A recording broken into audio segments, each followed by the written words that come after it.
In our streaming obsessed world, do you miss DVD commentary tracks? Well, fear not.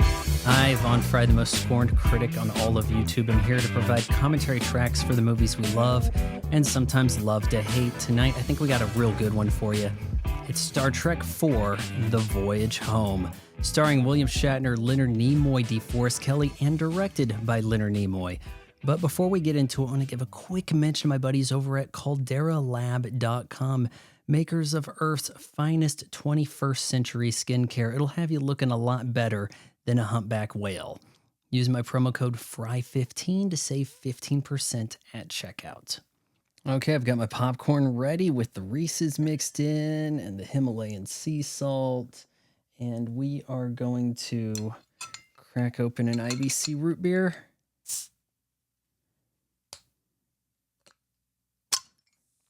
And I got that all over me. Oh my God. And through the magic of editing, I have now soaked my pants and shirt in water to try and pick up any root beer stains. So if you'd like to watch Star Trek IV, The Voyage Home, while listening to this commentary track, go ahead and queue up on Paramount Plus. Yes, it's on Paramount Plus now. And we're going to go into like a black screen. It's essentially no time. I would say 00, but it's kind of nothing. So yeah, go all the way to the front and hit play now. The cast and crew of Star Trek wish to dedicate the film to the men and women as the Challenger, whose courageous spirit shall live to the 23rd century and beyond. Is that in poor taste? Mentioning 23rd century, I mean, it's somewhat fictionalizing the events. Yeah, this comes out shortly after the Challenger explosion. Yeah. Would have been extra grim if it was the Enterprise that went. I mean, just saying. Paramount Pictures presents. Oh man, I love that font, don't you guys? A Leonard Nimoy film.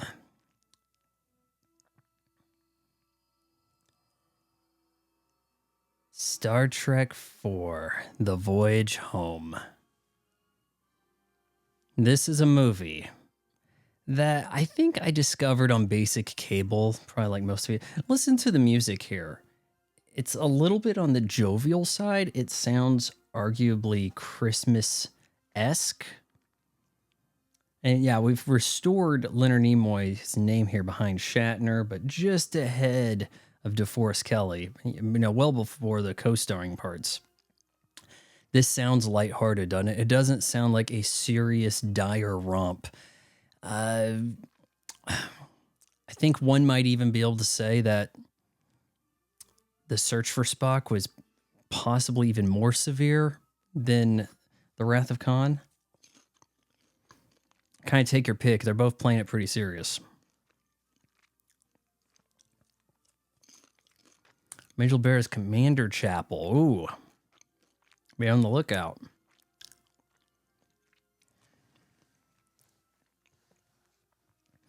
And finally, Robin Curtis. Yeah, we were introducing and then the very next time, gone. Catherine Hicks. The mom from Seventh Heaven. In Star Trek IV. And the husband, the dad from Seventh Heaven, was in the motion picture. Well, we're not supposed to talk about him anymore, right? All right, so we've had this nebula materialized in front of us. Look, I know these are just simple dissolved titles, but I love the way they look.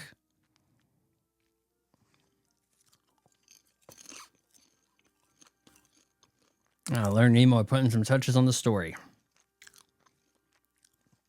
It's strange to think that Leonard Nimoy directs this one when it is more of, I mean, maybe we could get back on the course with things. All right, we had a movie where Spock was kind of sitting sideline. You got plenty of opportunity to direct, but you want to direct and you're one of the stars? Okay. Yeah, I know. It was a simple dissolve right here. I think that some of the... I really like this movie. I think there is a case to be made that this is the best of the Star Trek films.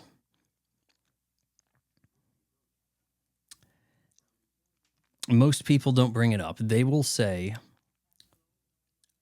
and by the way, this gal right here, she really reminds me of that hotshot pilot from Jurassic World Dominion.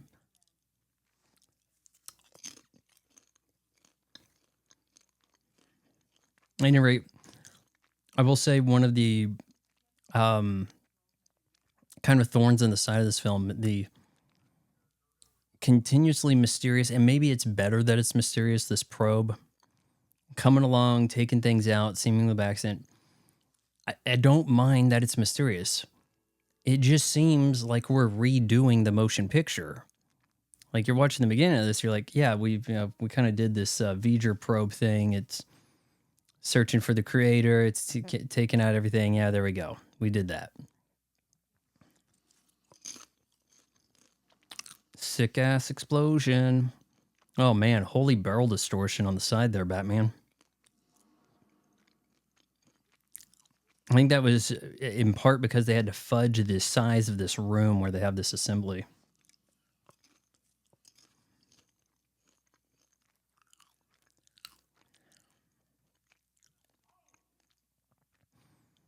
Klingons not happy.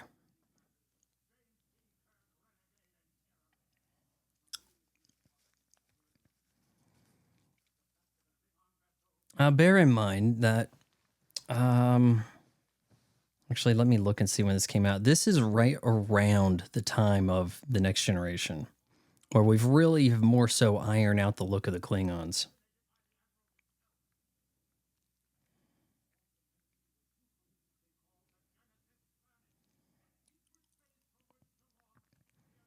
Yeah, I guess largely what? This is a late November movie. I think we're kind of around the corner of releasing TNG. Sarah comes to explain.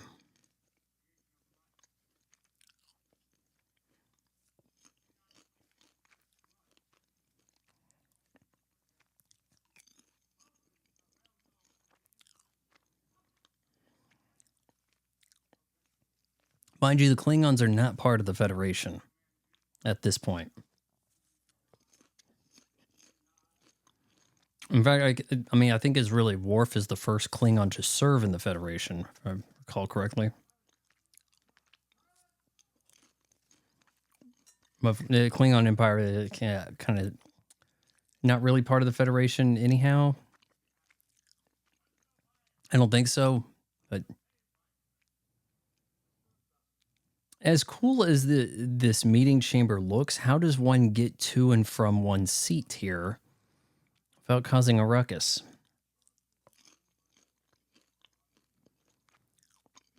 Of course, we have to have a super crazy fancy TV, right? And the way we do this is rear projection.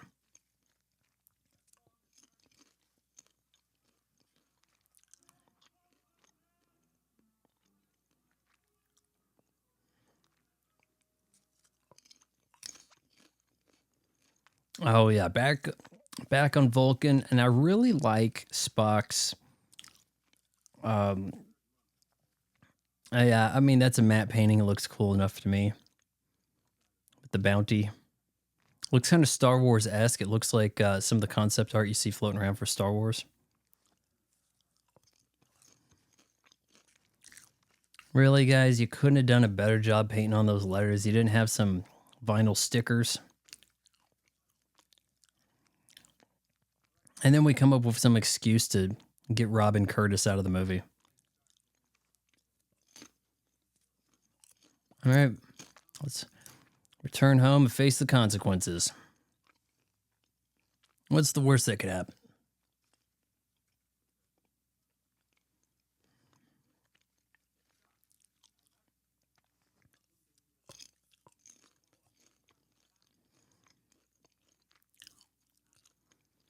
All right, now make note here. They talk about reading Klingon. We have communications expert Uhura. But by Star Trek VI, one that is highly regarded by the fanboys, no one knows Klingon, and she has to look things up. Hell, even Scotty here says he knows some Klingon. I kind of dig Jim's shirt. in the familiar robe placed on Spock last movie. I mean, these are just like events or like just days later. Did he wash? I dig the like triple threat computer here and the voice, and it's just like so intimidating. I mean, I think I'd have a chance to answer these questions if I wasn't trying to focus on what was being said by the weird computer voice. Correct?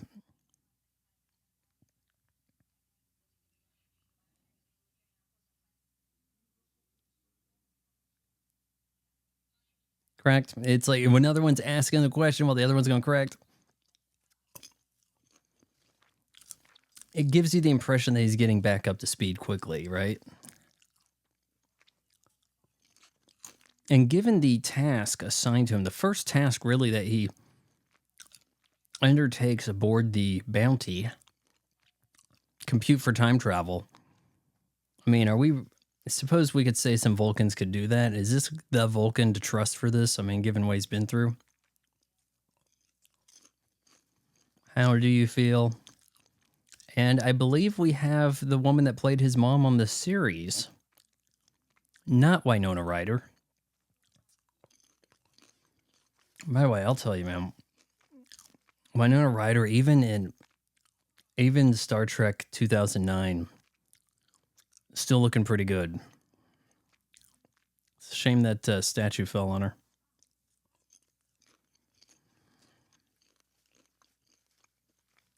I'm trying to remember. Did a statue fall on her or did she fall off a cliff?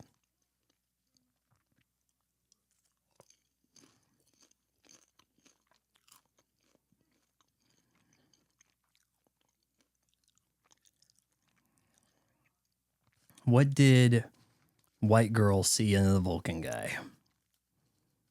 Well, he can't lie to me.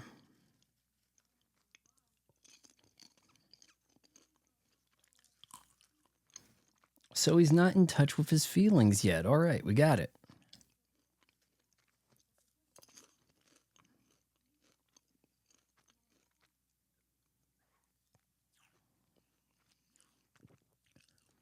We make a big fuss about friendship for these three films in this inside trilogy of 2, 3, and 4. Back to the probe. We have no idea where it came from. Don't fully know what it wants, but it wants to communicate with whales. More precisely, humpback whales.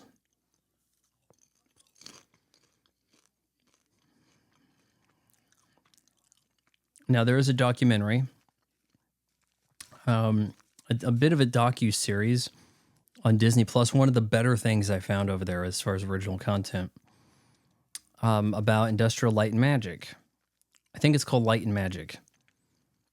And it shows it's largely about the first 3 Star Wars films, but a little bit of Star Trek gets thrown there. And I think they show how their practical team, the props team, assembles, or rather had created the humpback whales for this movie. And they were in like the Paramount lot, and people saw the whales, and they were having a shit show over it. Like they're being abused to these animals, and it's like, no, seriously, these are not real humpback. Oh, come on, I saw them. They are no, it's puppet stuff.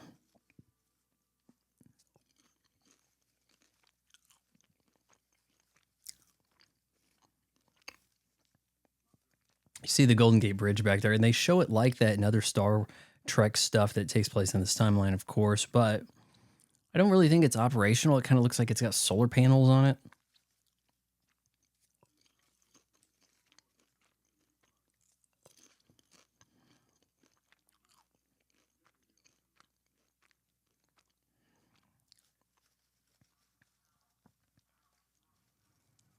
Yeah, the probe comes by and it just inadvertently zaps us of power. I mean, I suppose that is more of a kinder, gentler approach than zaps you into dust, I suppose, downloads you. I guess disintegrate, transport without the transportation. I'm assuming that what happens to things in the people, the Klingon ship in the first movie, I'm assuming that's death.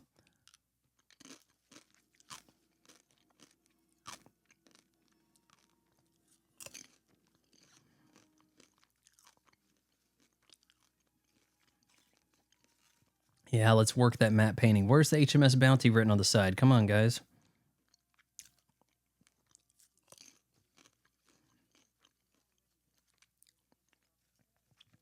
I want all you people with goofy hats off my ship.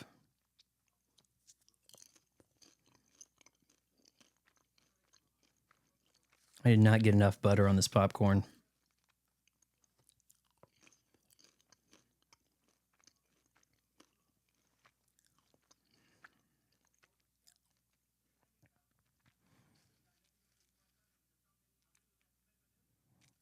Looking at the exterior of the ship, do you think that it is actually that it has the what do they call this? A storage bay capable of housing 2 humpback whales? Well, Savick, goodbye.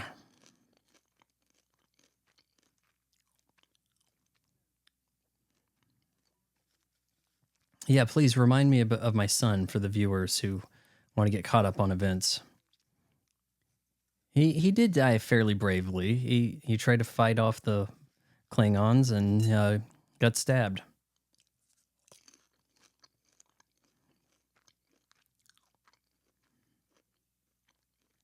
Bit of an awkward meeting here because they may have gotten it on in the last movie. How is that in your Star Trek headcanon? Remember, he's still an admiral. Been an admiral since the motion picture. And I wonder if they did that Star Trek Phase 2. Wasn't that the name of the canceled show? Was he going to be an admiral in that one? Because I think you had like the Delton, Lyra, Deckard. I think he might have been the captain.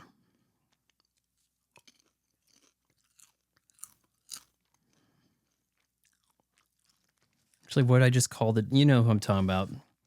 Perseus Kambata, the bald gal, that Delton.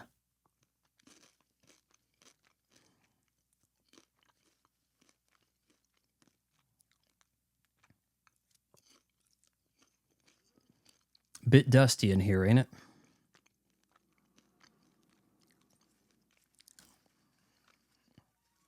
And if I'm not mistaken, I think that there was a considerable set redress for the bridge here. That this is not what the bridge resembled in the previous film.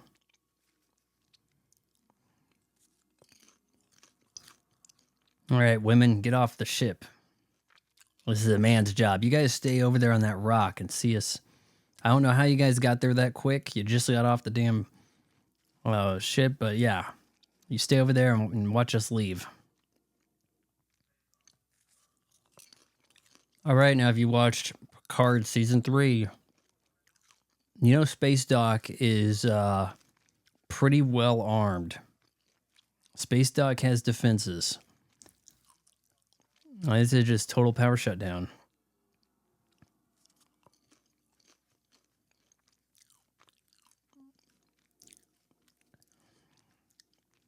And you can see that this, I wonder the V'ger size comparison. I mean, that thing was immense also.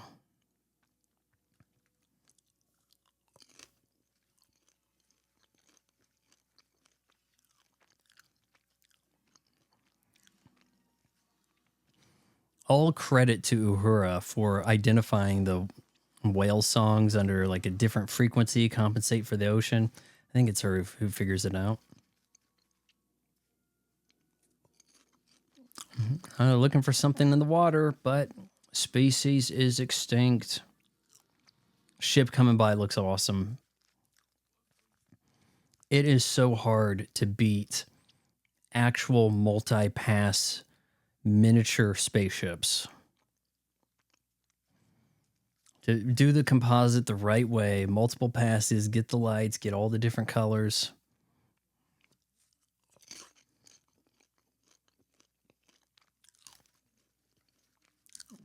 All right, she can't sort out right now. When you guys cosplay Spock, do you ever do it with this robe? And then like tear part of... tear one like cuff off or something and then use that as the headband? Because that'd be badass.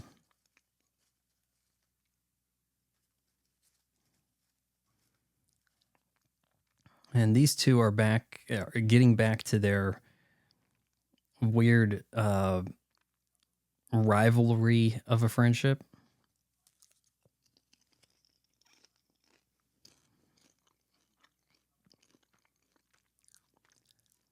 What? You died. Tell me about it.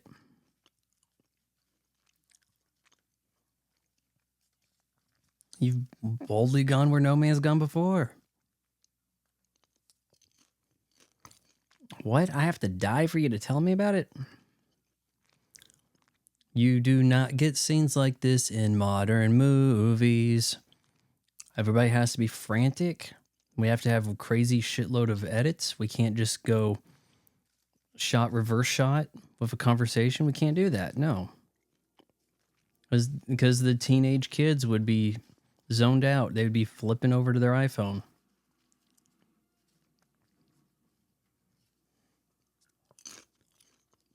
Obviously, you speed up the cloud footage and it sure makes it look like the clouds are really volatile.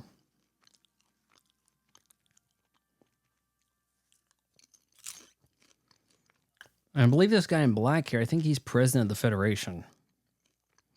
There's a different president, Clarence Boddicker, in Star Trek 6.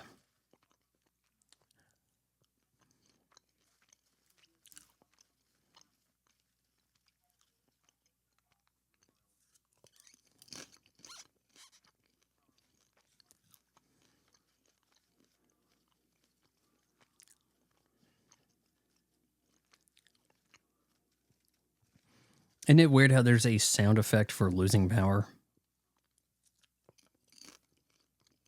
I mean, when lightning hits near you, your house doesn't power down, right?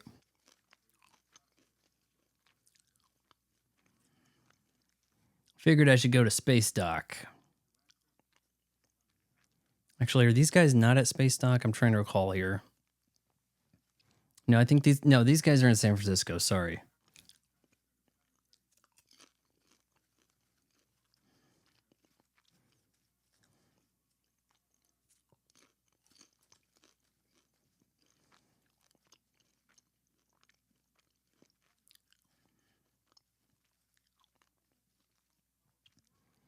Yep, overlapping distress calls. Not a good sign.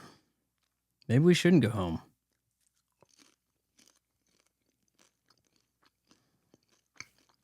President of the Federation of Planets, yes.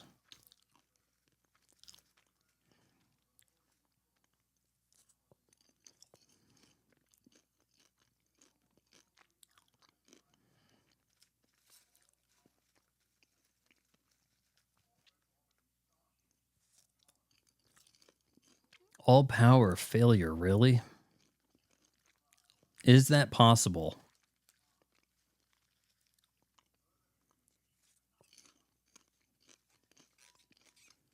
All right, so save yourself, save your energy, stay away from Earth at all costs.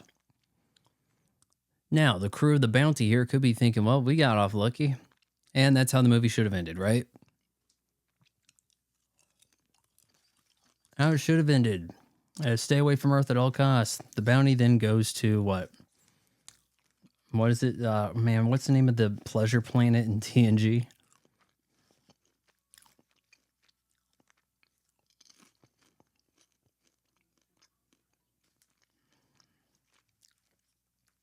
All right, we definitely got to try to code this transmission now.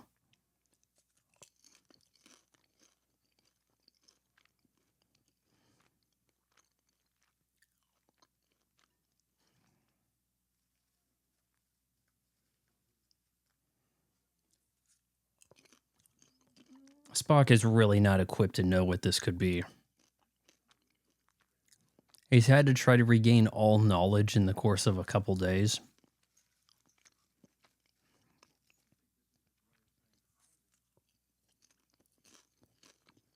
Kind of is how it's saying hi there.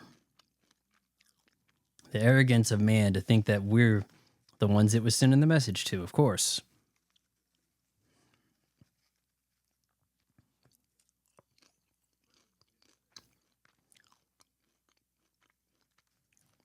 What in the oceans could it be?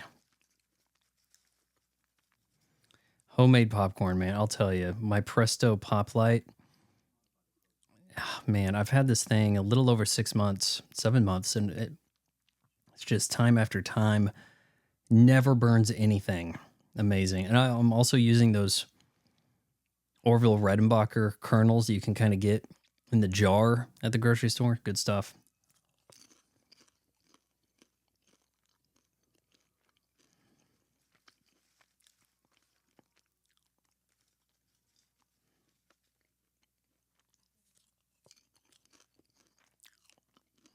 All right, let's adjust the pitch. It's Jim who decides to hear what it sounds like underwater.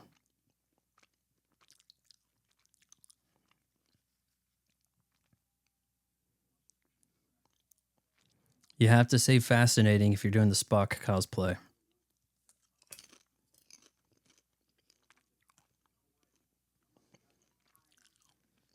Yeah, but somebody should keep an eye on him.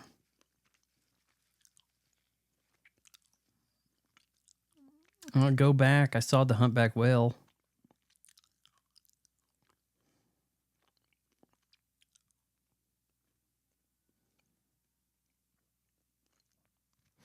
Now, I guess we are kind of inferring that all animals sound alike within their own species.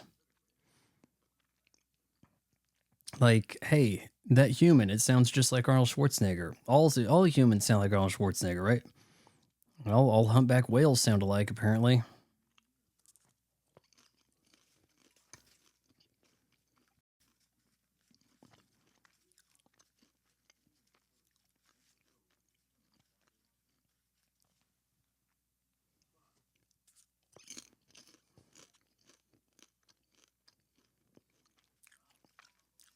No, we can't simulate the sound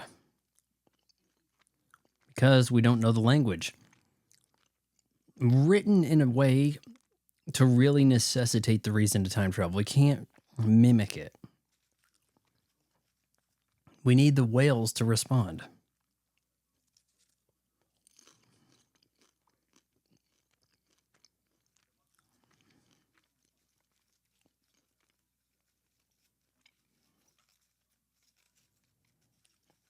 Of course, budgetary reasons, it is advantageous to move your sci-fi film to present day America.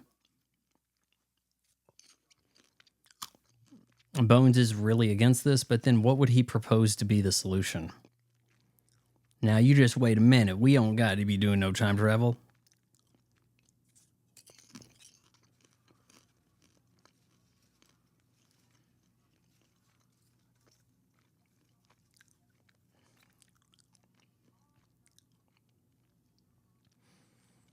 And I think Majel Barrett's here, and I haven't seen her yet, but makes an appearance. Or was she on the space dock? I don't think she was on space dock.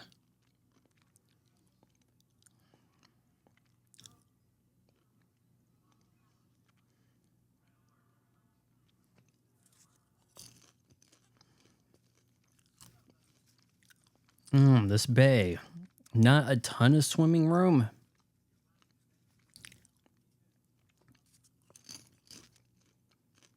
So my theory, and I don't know the way this sort of will be presented, that they didn't use any humpback whales at all in the movie.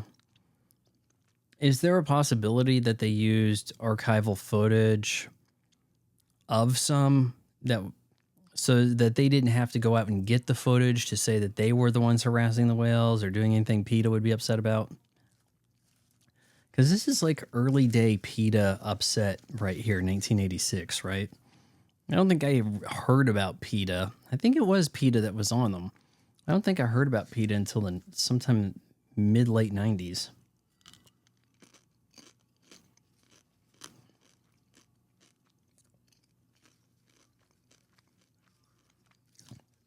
Our computers are wet. What are we going to do?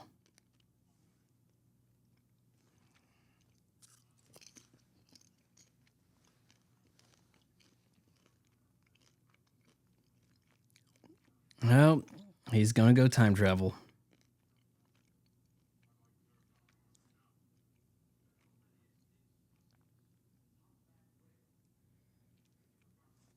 You guys don't have humpback whales? I'll go get them. Got to save the day again. Hey, you guys, depending on how we go back in time to fix this, I guess we'll try to end up right where we left off, or maybe slightly beforehand. Just try to, if you can, remember that I saved the day for my hearing.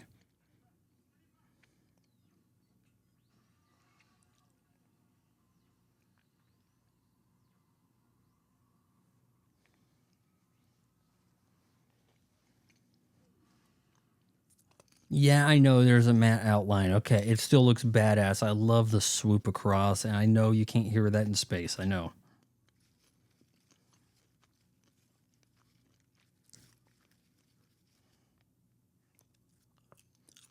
Now, the Wrath of Khan had an early ecosystem recreated for the Genesis effect, and in the movie that's presented as a film reel. They're watching a demonstration. It's not, this is what actually happened.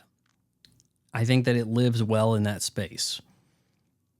We do have, I think, the first laser scanned 3D computer aided graphics, as we have they go through in time travel, and we get a weird representation of that rather than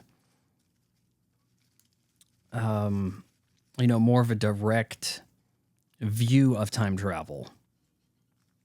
So it's almost like everybody just kind of has a short-term coma, and they just wake up after having a weird shared dream of heads floating and water dripping. It's different. It's a different approach than saying going through a portal. And I mean, I guess it could be really quick too, right? Just jump to hyperspace and then they're out, and hey, where are we?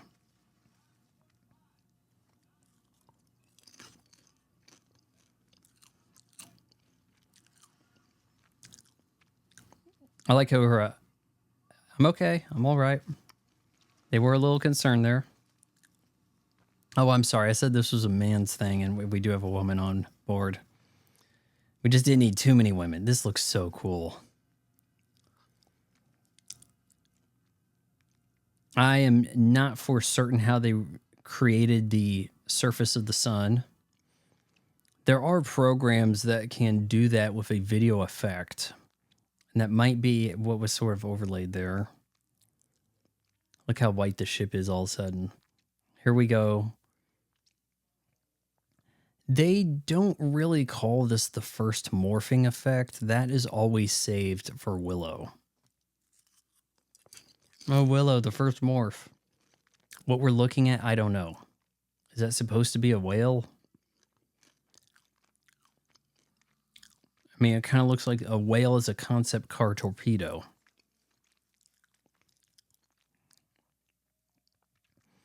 Almost looks like this was presented in 3D, doesn't it?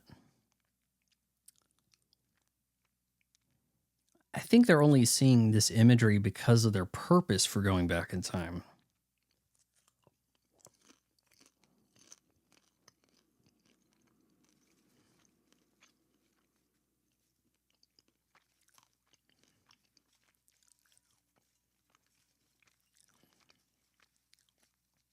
All right, guys, wake up.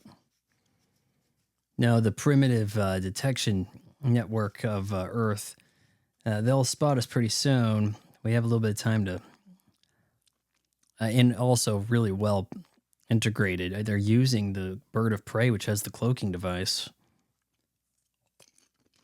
Not a story that would have been as... possibly as fun with the Enterprise. And so it's weird to think that one of the best Star Trek films mostly doesn't have the Enterprise. Enterprise has like a cameo at the end. Like Wolverine's first appearance in Hulk 180. Jumps in on the last page to be like, hey, I'm here.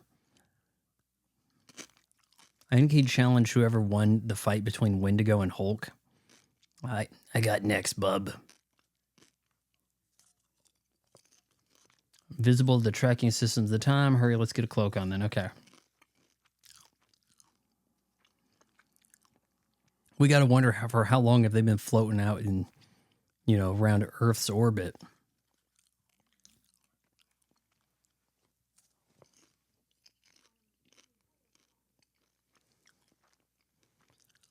All right, we got whales, right? We need them whales. You better calculate this right, Spock.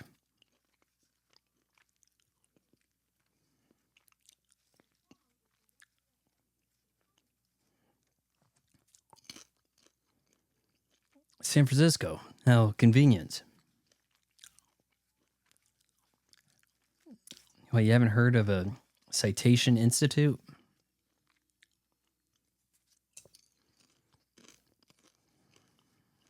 Oh, we zapped the crystals. We got giving us an obstacle, right?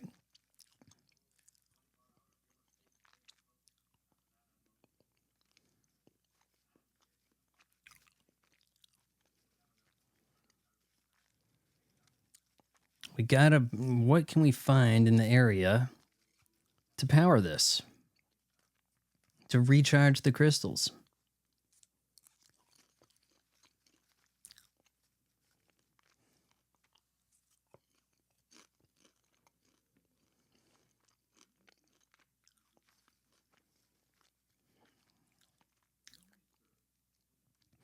This movie is about to take a pleasant turn for the comedic, the fish out of water comedy aspect. In a way similar to Crocodile Dundee, a hit earlier in the summer.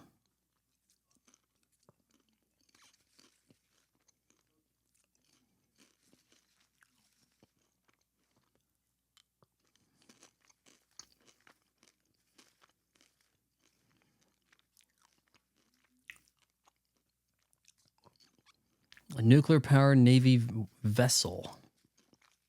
Tried not to say vessel. San Francisco. I was born here.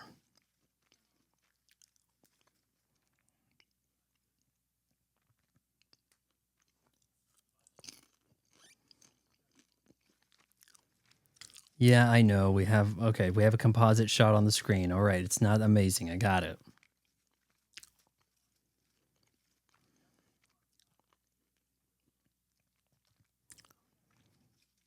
All right, we need everybody pitching in. Got to go find them whales. Well, we got to divide up into teams. Everybody's going to have a task.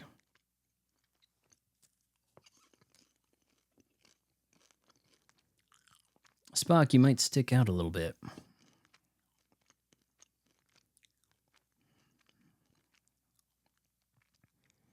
There he goes. Okay, so he doesn't rip one of those conveniently sized cuffs, but instead he seems to have this Velcroed and available to tear off.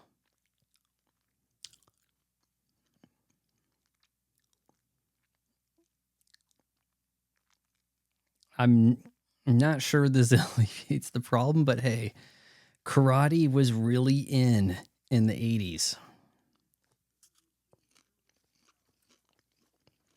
Extremely primitive and paranoid culture. All right, sure it is. Remove your rank and insignia. This is Black Ops mission here.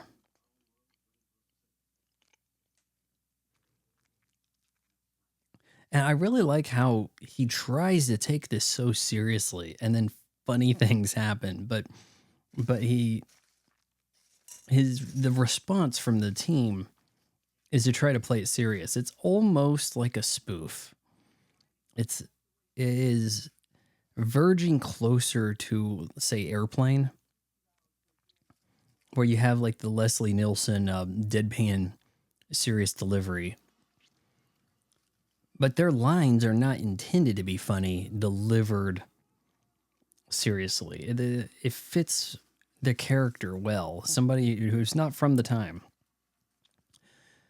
And of course, because it's a time travel movie, we have to interrupt a garbage man, like the Terminator.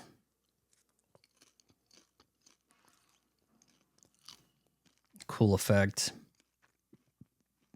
Get the impression the invisible ship landing there.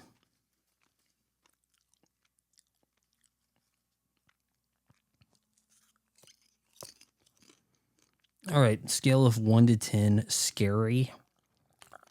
You see basically a staircase ascend from mid nothing and people standing there. Yeah, get the heck out. I'm gone. Be like, nope.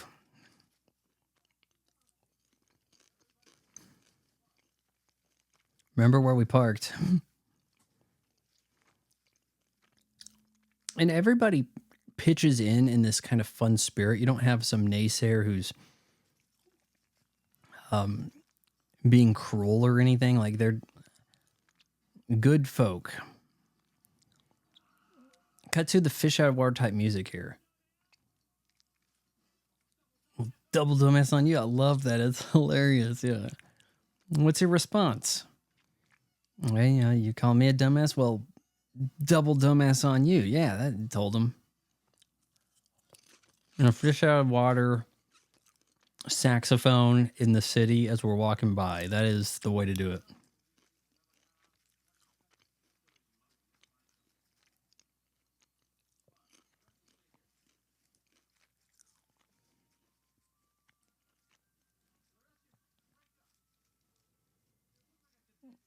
You look like a cadet review.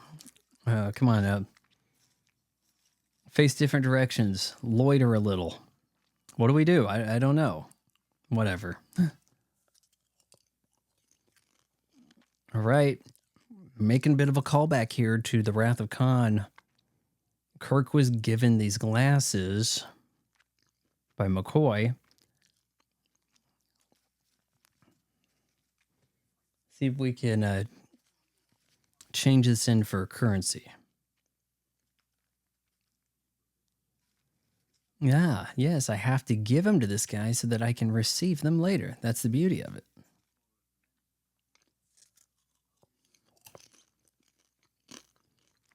Except, by the way I see it, if we are... The most likely scenario for time travel is the divergent timeline a la Back to the Future. That's all we got. Don't splurge. Yep. I don't know why, but they can never get the hair right when they try to do modern things set in like the 80s and the 70s. They can do 50s and 60s hair, but they can't seem to do 70s and 80s.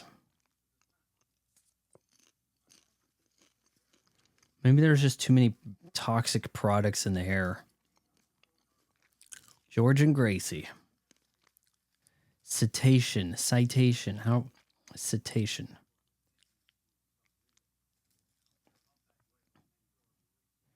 Ah, how'd you know that? He didn't actually tell him. Didn't actually tell him how he knew that. Could be he read the sign on the bus. Here's another good line. I don't know. What's exact change, huh? Can you imagine how brutal this would be if they landed in 2023 San Francisco? This movie would be rated R or NC-17. Captain, why is there human excrement all over the street? Hold up. What is that? You want my phone? What's a phone? Like, man.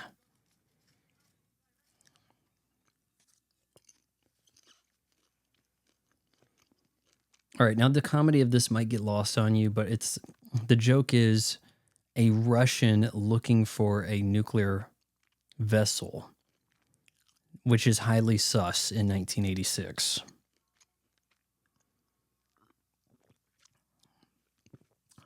Houses back there almost look like they could be from Full House.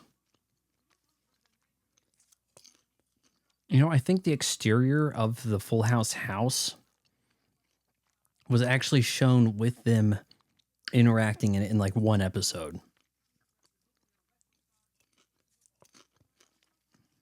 Otherwise, it was always shot from inside the house with people walking in and out. That's what I said. Alameda, where is that?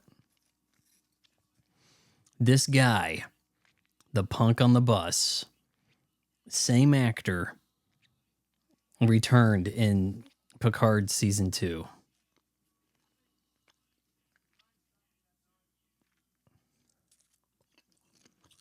One of the, I guess, relative highlights of that season, how we try to come full circle with this dude.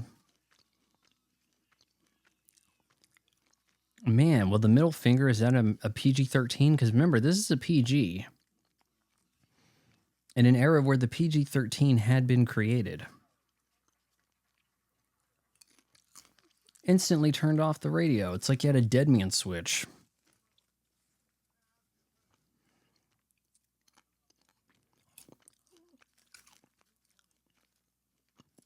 Come on, you used to call me Jim. Remember? Jim? Anyways, what's your question? All right. The colorful metaphors. Yeah, you're just not too good at it. Let me use them. I'll show you how to talk. And then it's great because Kirk also doesn't have the idea of how to use them. It's in all the literature of the period. Yeah. Jacqueline, Suzanne, Harold Robbins. I have to look these up. The Giants, huh? Are these not literary giants, but the joke is they will come to be known so?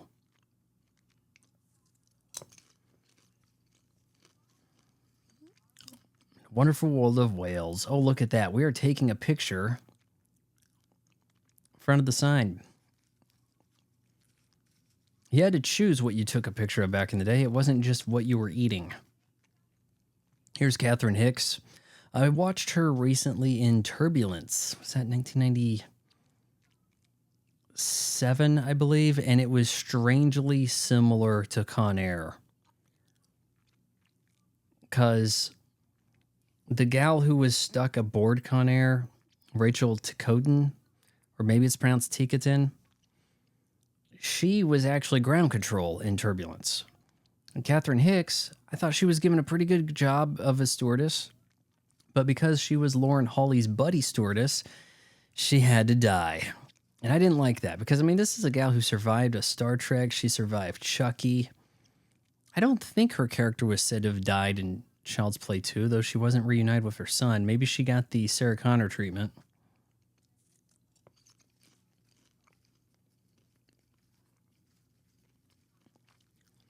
Actually, with everything they're doing with Chucky these days, I wonder if she ever returned to get killed off. Suppose I should look that up. Whale carcasses, which means they were murdered and getting cut up.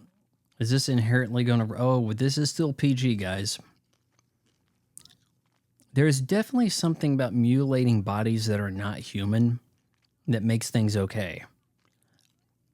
The Foot Clan, in cartoon form, are essentially robots instead of people.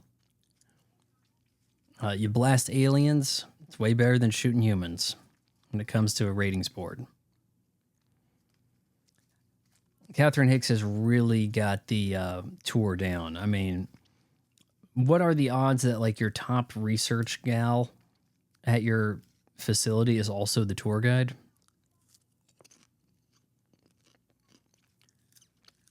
The pride and joy, huh? George and Gracie. I mean, it's not the biggest area for them to swim around in, but understandable.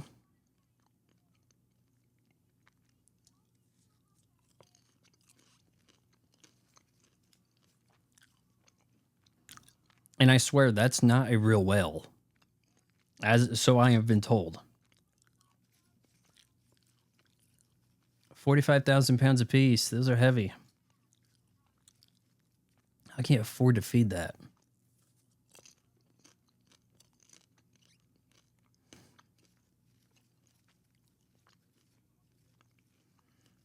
All right, we just beam them up and get out of here.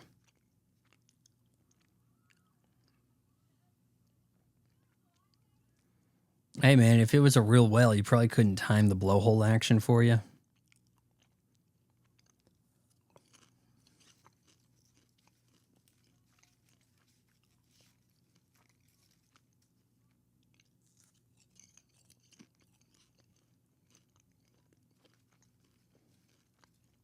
And we don't have enough money to feed him 2 tons of shrimp a day. Shrimp's not cheap, man.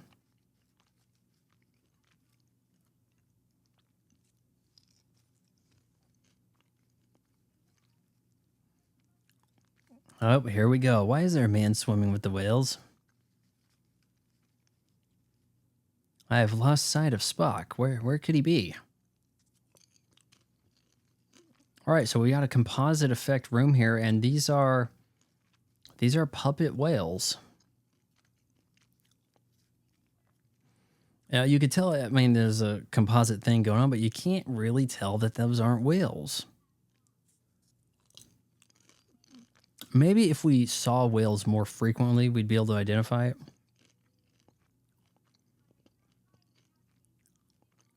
Like, that flipper is so stiff. Oh, Kirk.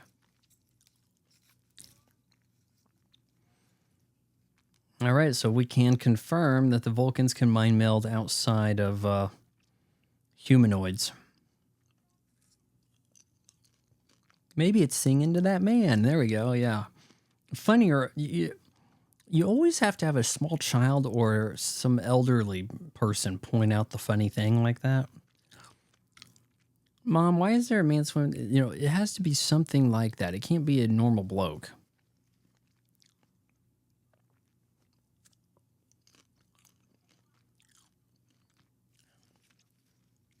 Yeah, speak up, fella. Tempting the hell to communicate.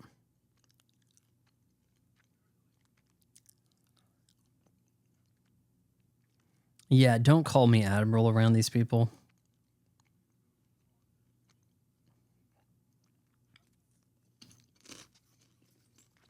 I could see them being arrested, like, immediately here. The security would be on this. I don't even think she'd be the one interacting with them. The hell the hell they did. Like, it just kind of sprinkles the hell in there, like, in places that don't work. Nice shot of the Golden Gate Bridge.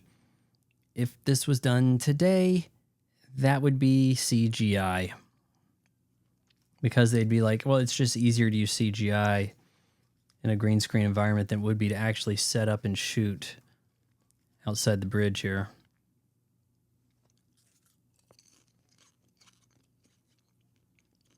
All right, we have to exaggerate. We don't have to say the truth, but yeah, just chill out.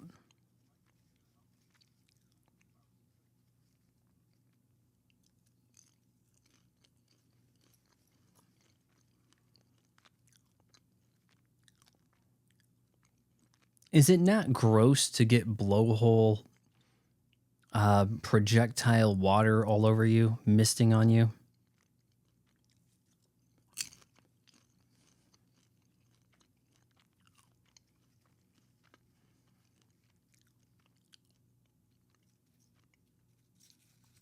Remember, this place is shutting down, so we give her an incentive. Hey, what if we told you we could take care of your whales, lady? They'll never have a worry for the rest of their days. It is until the next probe comes by to eradicate all the whales that have been shit-talking it from years in the past, right?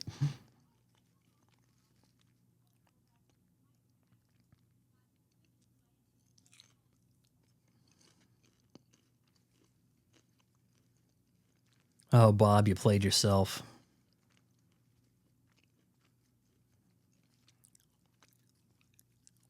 Well, you guys wanted a nuclear vessel, right?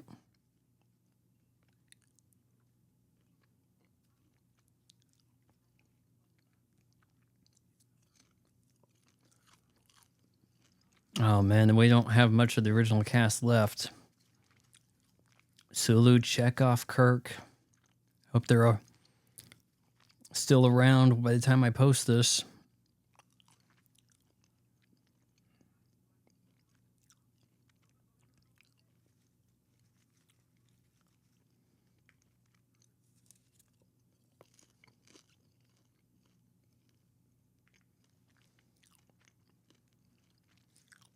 Ah, you just happened to drive by and see us, yeah.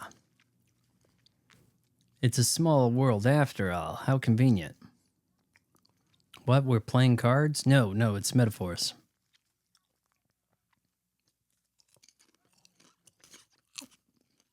Lady, you got a full-size truck. It's not even like a crew cab or nothing. We're going to seat 3 adults.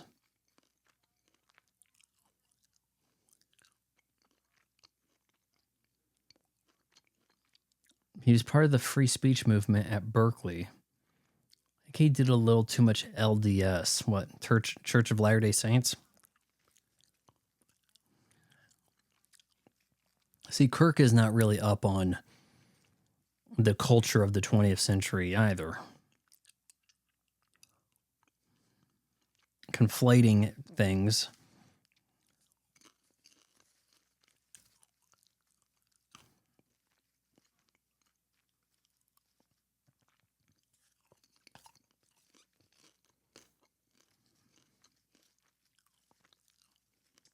Tire iron. Is that like a phaser?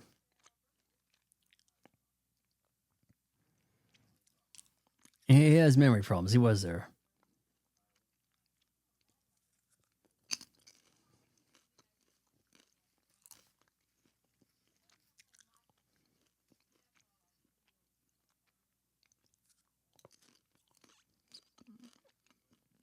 Oh, you don't got to worry about these guys coming across as too macho now.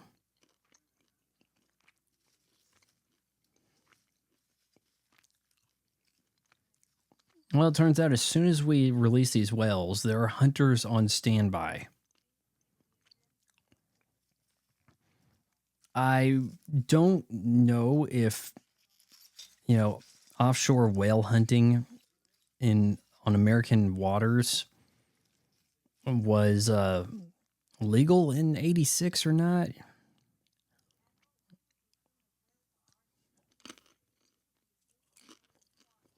I'm kind of assuming it was an illegal activity.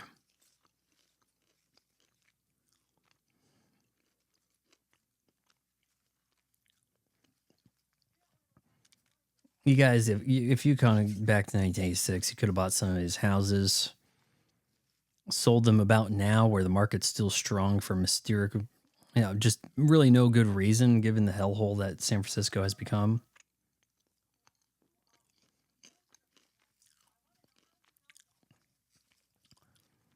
The mind meld told me she's pregnant.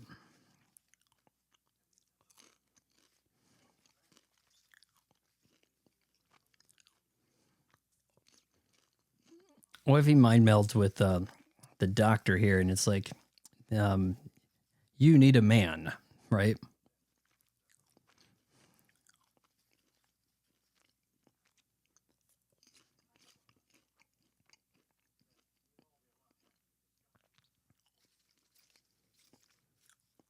Mind you, they are weirdly broke here. I don't think they could afford to take her to dinner, even in 86 San Francisco.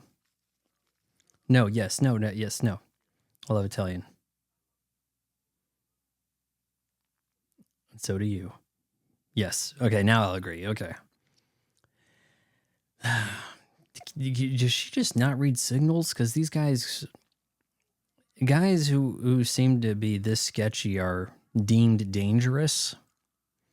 All right, so we're at the Plexicorp company. And we're just going to go ahead and give these guys the recipe for transparent aluminum.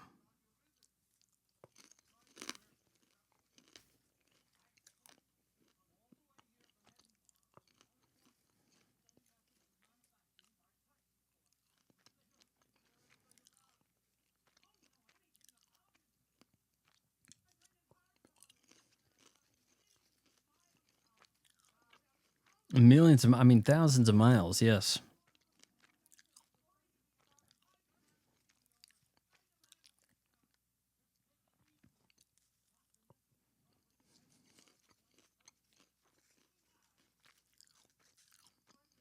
And they're trying to build an aquarium.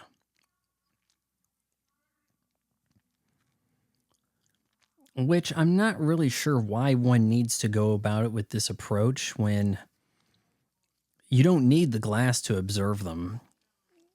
You got the ship's instruments tell you you beamed them in. You could just have, I guess, iron or steel walls, right?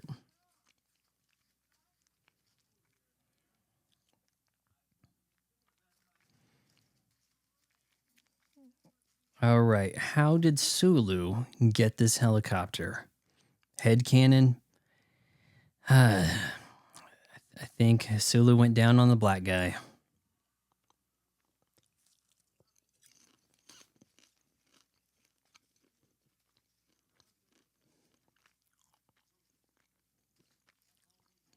Awkward moment coming up with the computer, but funny.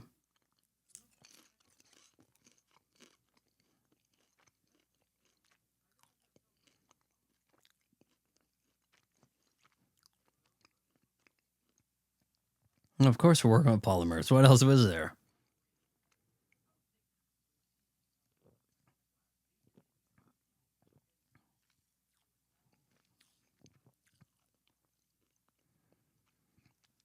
Sounds like you're building a mighty thick tank.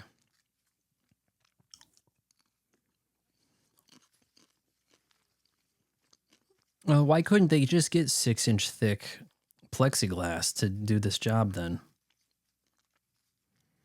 What if you could do it at just 1-inch thick? What if I could tell you how to do that?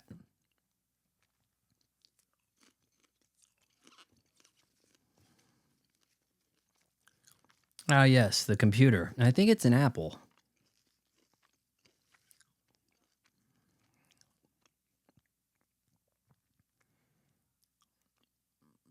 Here we go, talking to the mouse. If I'm not mistaken, I think the Apple at this time could talk to you in a rudimentary way. Yeah, we've got an Apple, a Macintosh Plus. I remember ye old Macs. I used to kind of see them in elementary school, or before we had the computer lab that was doing more of a Windows thing. With some rooms, you kind of had the old Mac with your Oregon Trail. The crazy thing about Oregon Trail, somebody always dies at the first river. You ford it, you chalk, whatever. You learn a lesson at that first river.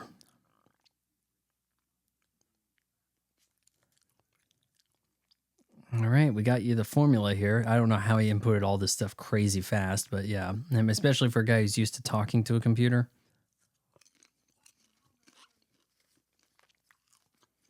Oh, that is not a scene that would make it in a movie today. Go away, woman. I mean, he said Madeline, but it could dismissing a woman, like her whole role is being dismissed, not making it in a film. Wait a minute. And they have a similar revelation as to what we did with the glasses. You realize you've given this man the formula. We're altering the future. How do we know he didn't invent the thing? Because they didn't have transparent aluminum in 1987. It wasn't introduced before the 90s, like to the consumer market. Like maybe that'd be a reason why.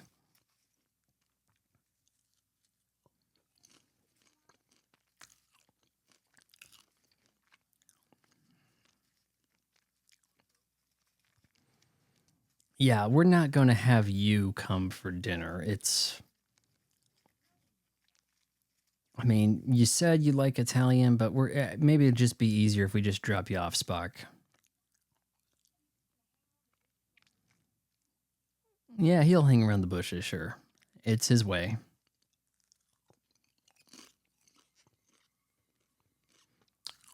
Be careful where you drive, lady. You might hit something.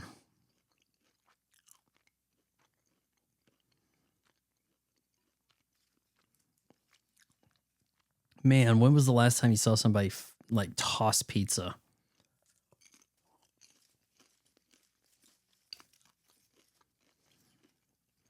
and a Michelob. The sassy gals that drink beer in movies.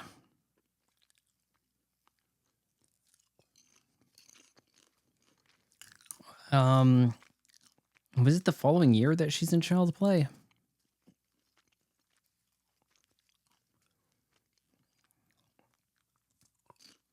And really about 10 years after this that she's in Seventh Heaven?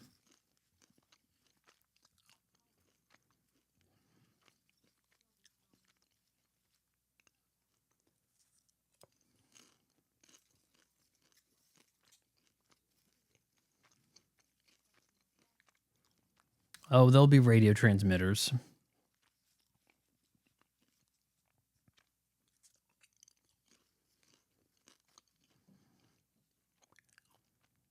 I'm going to say some fantasy stuff. I could take your whales somewhere where they'll be safe, never hunted. Does that turn you on, babe?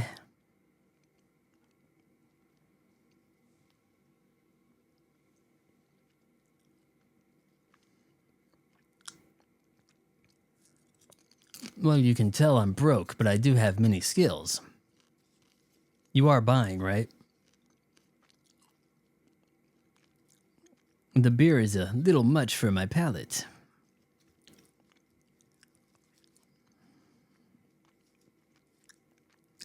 Guy knows that she's pregnant, calls you Admiral. Come on, what's the story here?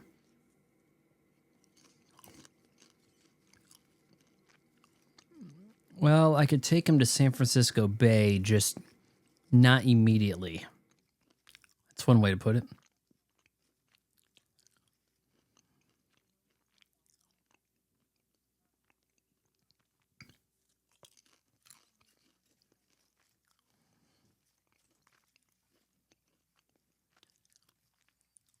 It's the season of hunting is when we're releasing the whales.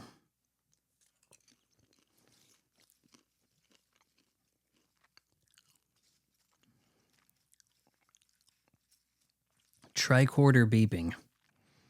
Isn't that more of an instrument for the doctor?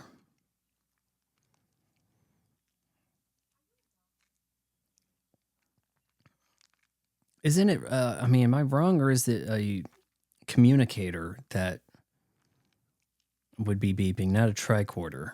But the brackets there, I mean, said... Oh, by the way, this would be a power play of a phone move in 86.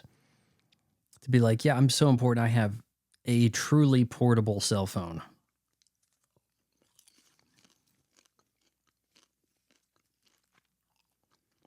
I don't know if you've seen Lethal Weapon lately, but what will age that movie right quick is when Murtaugh has to get on a cell phone.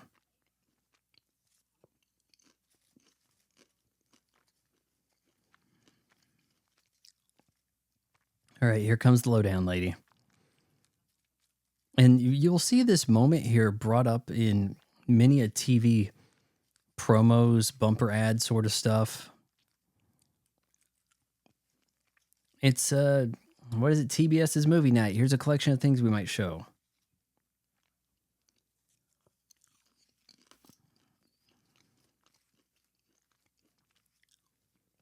It didn't take much beer to get the truth out of Kirk. No, it did not.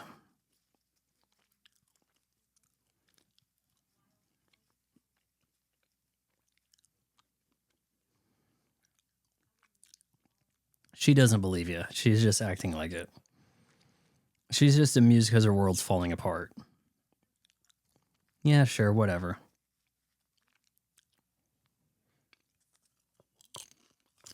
She's not just pregnant, she's very pregnant. There are degrees of pregnant. Noon tomorrow? We got to get going. Are we paying for this?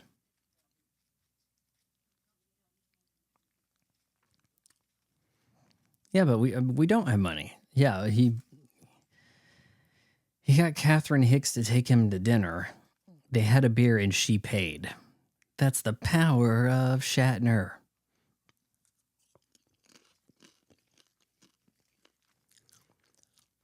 Some of the scenes aboard, and I'm thinking this is actually aboard an actual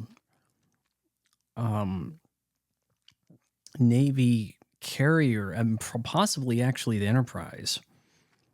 I don't think there's much way they could have fudged this. It looks different from the rest of the movie. It looks in a way more video at times. I think that there just was a limited amount of time to try to block out these scenes and, get everything ready for the cinematography.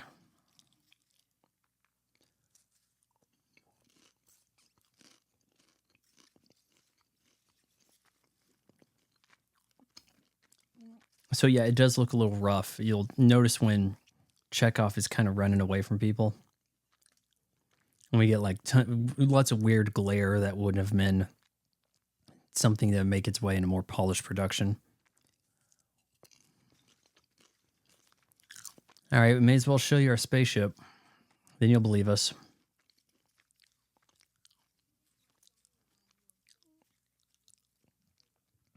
Actually, here's the line that's in all the bumpers and stuff. Where he says like, "Oh, I'm not from space. I work there. I'm from Iowa," something like that.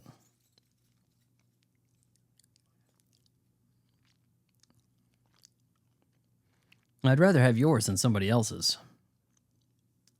Or for you, or for me, or for them.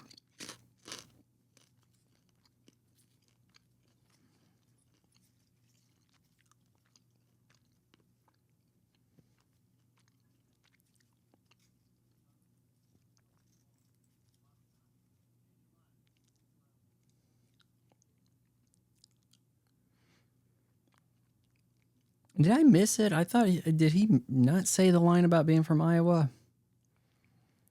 He mentioned it earlier, and she said, "Oh, you're an ocean or a land lubber, right?"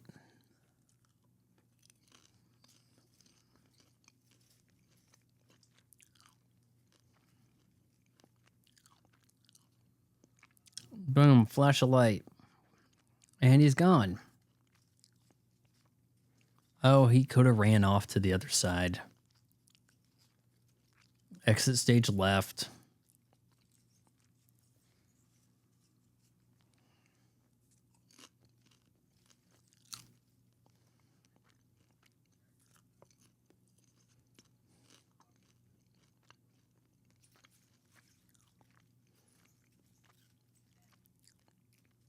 I thought he might have said the line at the dinner or in the truck, but I didn't see that come up in the subtitles.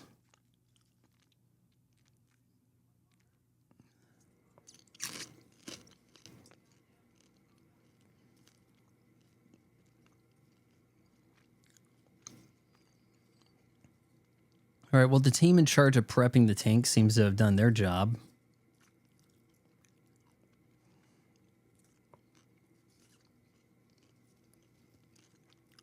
And we get Sulu to use the helicopter to bring in the aluminum.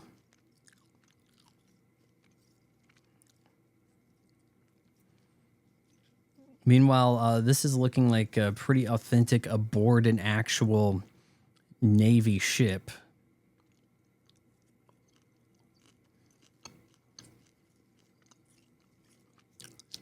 I'd have to say that there's a high likelihood the instrumentation has been updated since this.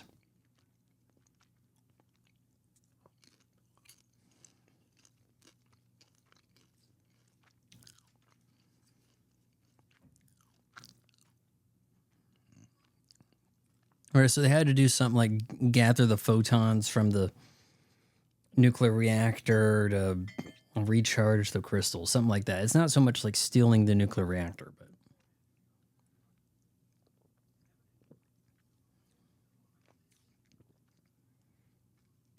but there is an intruder and we have to act on that.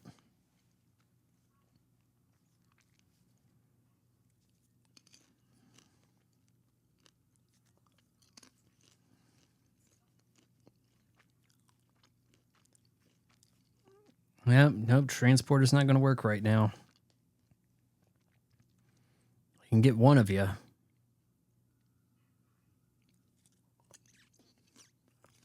We got to have some kind of reason to not transport both of you at once, right?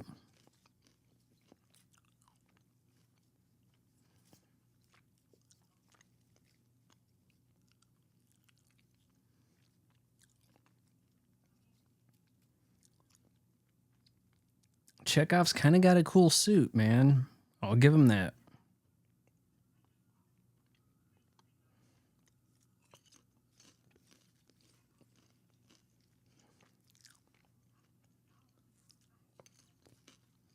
And guns are drawn.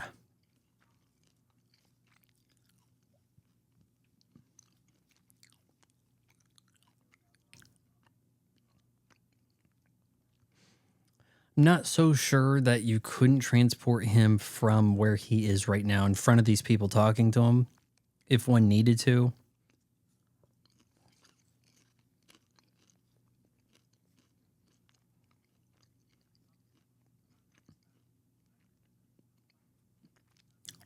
Yeah, when you said Starfleet, you kind of lost these guys.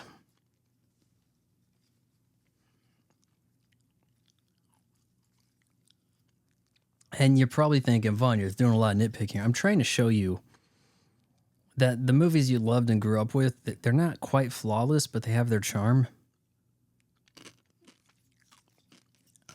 Maybe in time, a lot of the stuff that we're critical of now, we look back on those as charming flaws. But I'm kind of struck by the way Red Letter Media recently, in reviewing Indiana Jones of the Dial of Destiny, talking about comparisons to sequences of the opening sequences of past movies and saying that's a memorable sequence. This one, nah, it's not memorable. Okay, so they hated the train thing. They hated the whole 1940s younger, de-aged Harrison Ford train stuff. Now you see how rough this is with the lighting, the fluorescent lights, and yeah, you get the sense that this is actually shot aboard the real ship. What I'm saying is, they're saying something is memorable because it's from 40 years ago, but what just happened isn't memorable. You're telling me that in 20 years' time, people are going to say, oh yeah, that train sequence from Dial of Destiny, that's not memorable. Is it not memorable because the movie wasn't a smash hit? I don't think that saying something is memorable should be the criteria of which we are judging things. We can't, because right away, anything new is not memorable because it's brand new, just by default. And Chekhov probably wouldn't have survived that. Quite a fall. Oh yeah, that memorable chase when Chekhov was running away and he fell. That was memorable.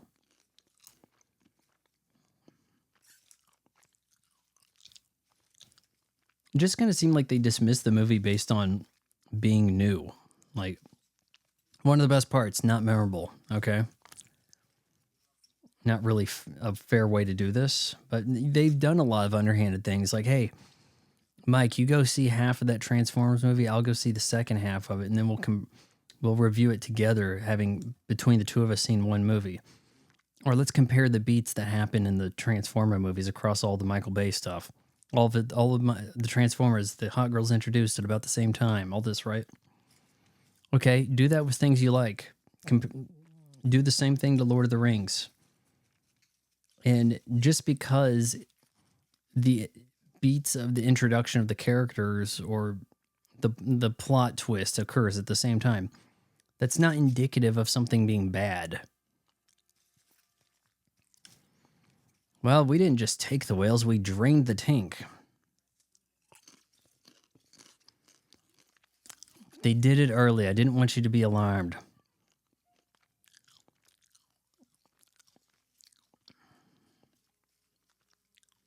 And he got Bob got slapped.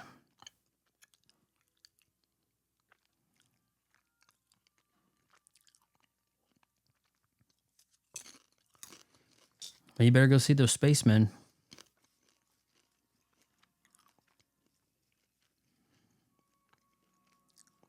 Out of my way, birds.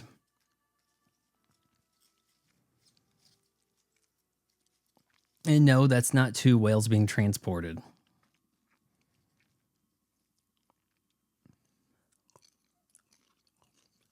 Fun moment there. He didn't realize that he turned on the windshield wiper.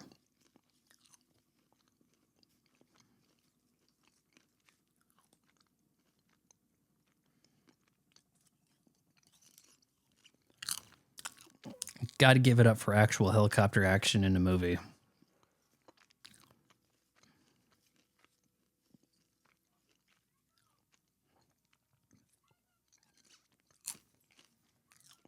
Admiral, you said you'd be right here.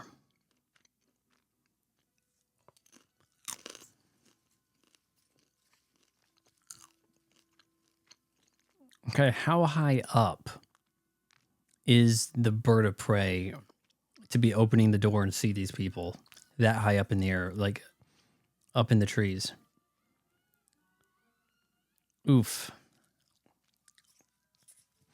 I don't think she took quite the hard hit one would take hitting a solid object. One made of a metal.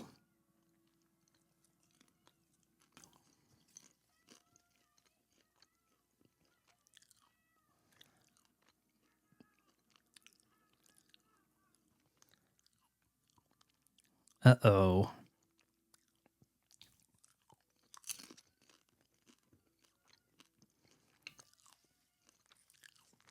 Guess I better go talk to her.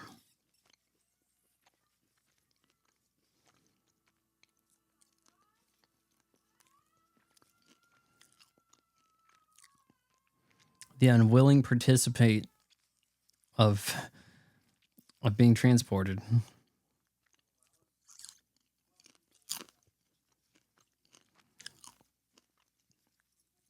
Oh, you believe everything he said right away. All it takes is being transported.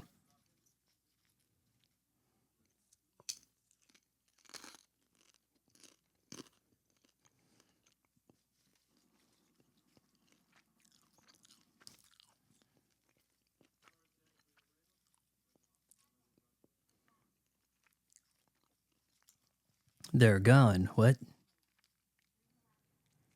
Alaska already?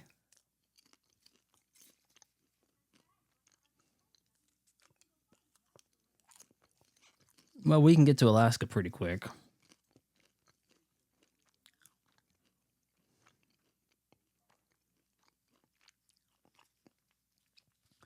Sorry, Chekhov, you're just going to have to stay behind. Nah, they go and get them.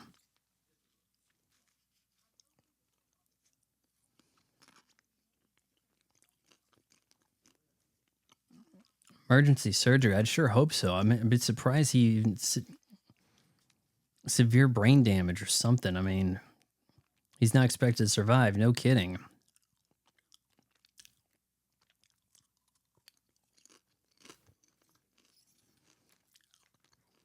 Can't leave him in the hands of 20th century medicine.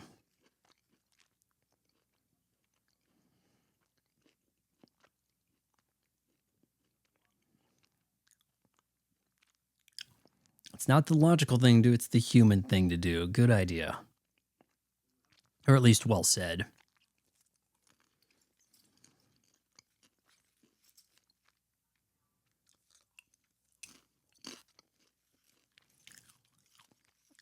And I like how Bones just like nonchalantly cures everybody he runs into.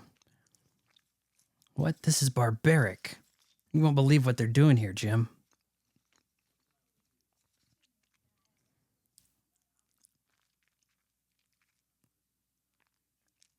Dialysis. What is this? The Dark Ages? Of course. Here, take. You just take this one pill and your kidneys are fixed. All right, bye.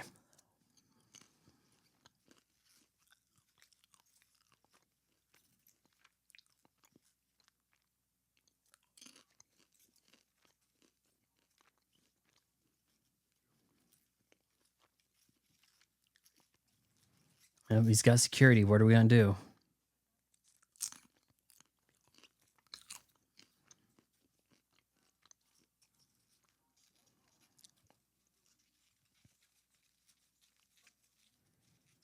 All right, make up an emergency for her.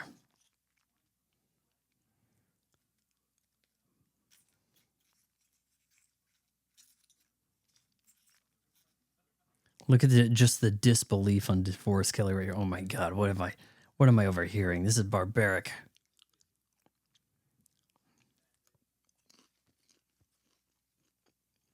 I'm in medieval times here. These people.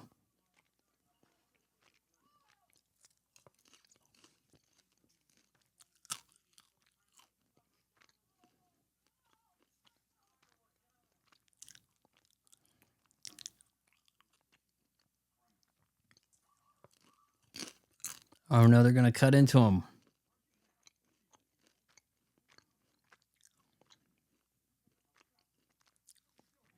You don't think security would immediately be summoned here? Like, just all the yelling. Security, get in here now, quick.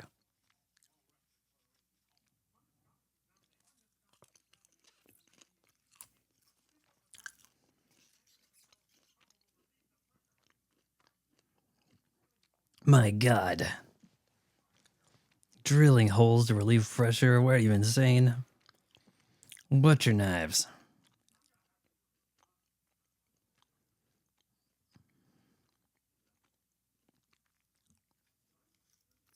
I've got a gun. Yeah, that's what we're going to call it. Uh-huh. He's got a device.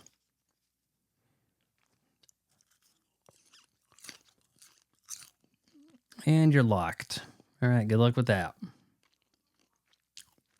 Melted the lock. All right, we'll get him up and running in no time.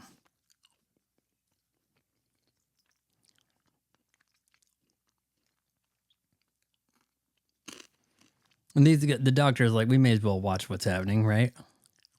Maybe we can learn something.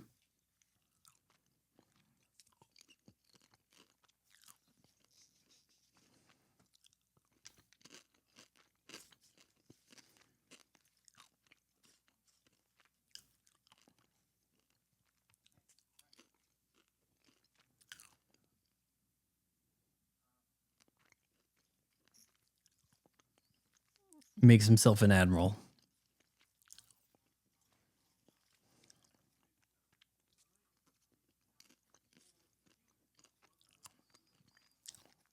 He came off a she.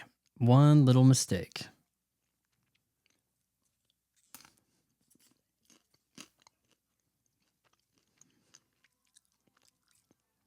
Another little fun chase, not too much by today's standards, where you have to have a bunch of magic evoked and make the whole thing this Rube Goldberg machine of obstacles.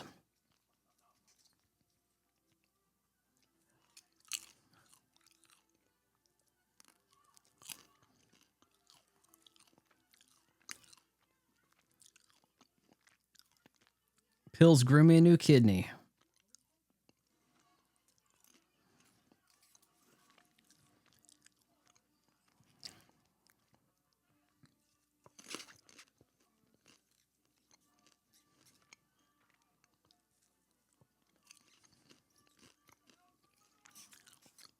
Now it's time for some elevator action.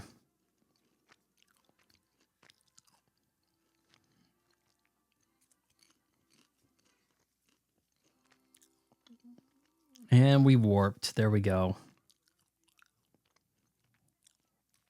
I guess for reasons we couldn't just beam Chekhov out of there. Was his condition too weak for beaming? We need to make sure he's good, then beam him. I've got nobody. All I care about is whales. Let me go. I'll go to the future with you.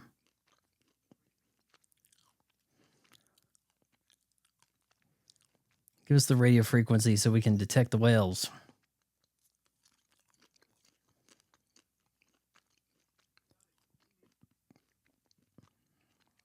Boom.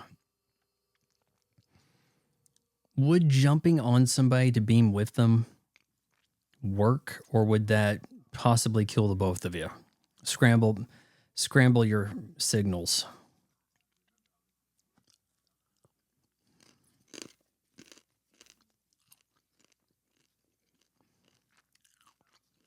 Be lucky we have seating for you. Oh yeah, go running in the park in those short shorts.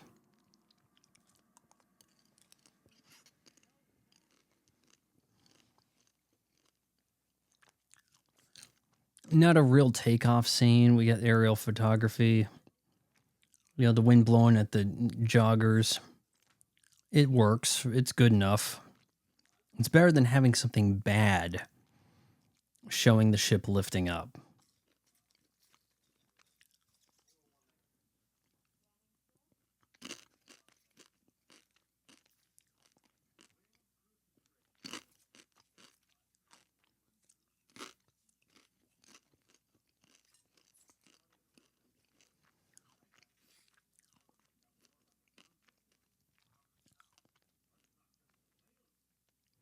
Hey, water weighs something too, man. 400 tons. Add that to your time travel calculations.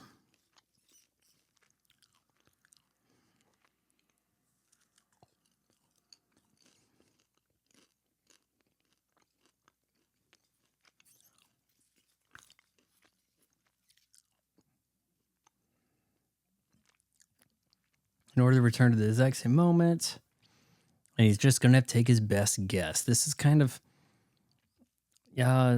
Spock developing here. He has to slowly get a little more human through the course of the film. Take your best shot. You got to learn to guess.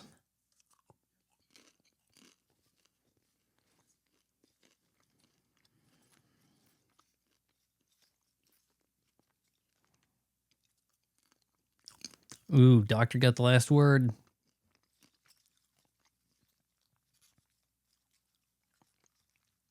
McCoy told him.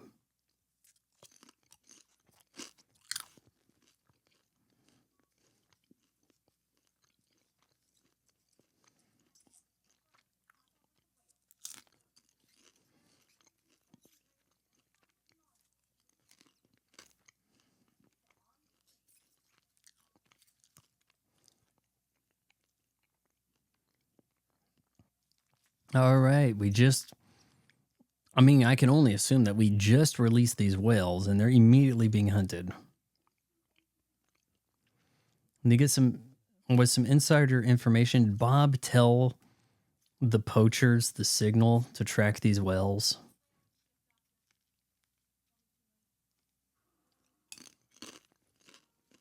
See, we cut to, and this is like archival footage. So I don't think it's to say that all whales used in the movie are synthetic.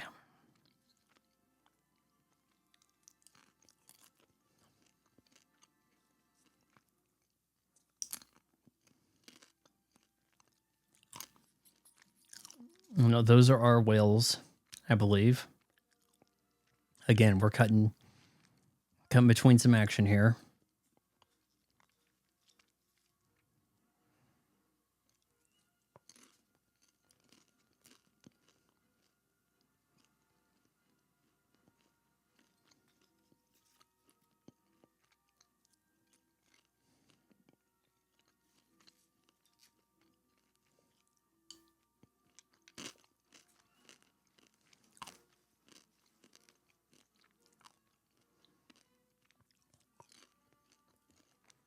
Can the bounty take on the poachers?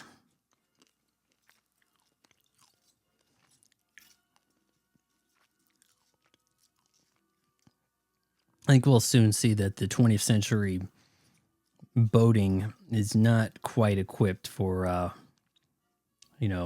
starship.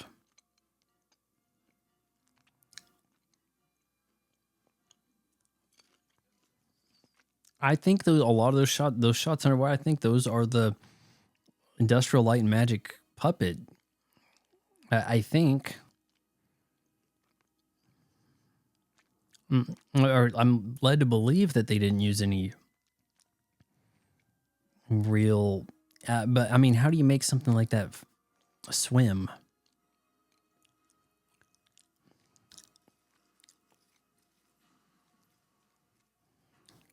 Doink. Brick like LeBron James.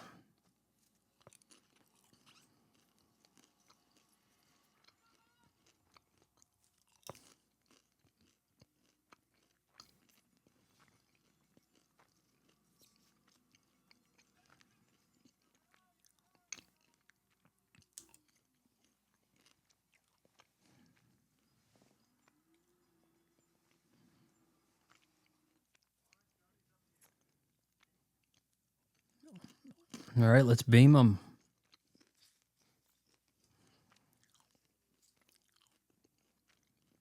We're using a lot of the power here.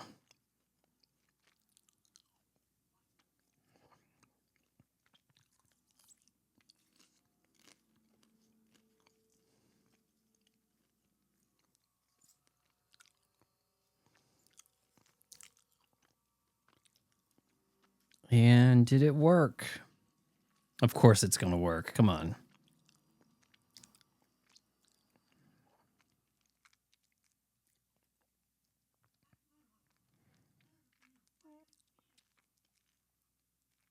It kind of looked like before he was done beaming them in that they already had the refraction from the water, the light behind him going. So here's something to point out, but I really like the way that light looks against water like that, you know, bouncing back at your face and like on the wall behind it. It always looks cool.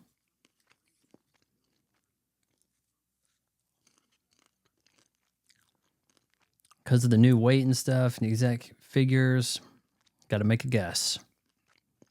But he's proud of him for making a guess. That's extraordinary. He's more than happy with your guess. I don't think he understands. He's safer with your guess than most other people's facts. There you go. Speak your truth.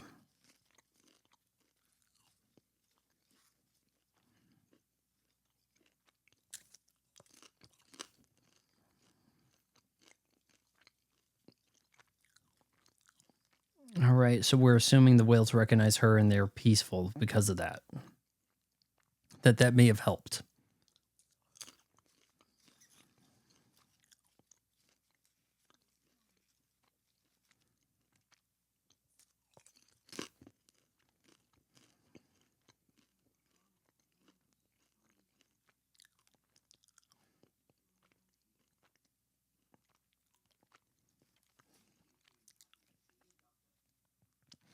The beasties seem happy. Does she want to hear them referred to in such a way? Oh, we got another miracle to order up. We got to go time travel. Got to go back to the future.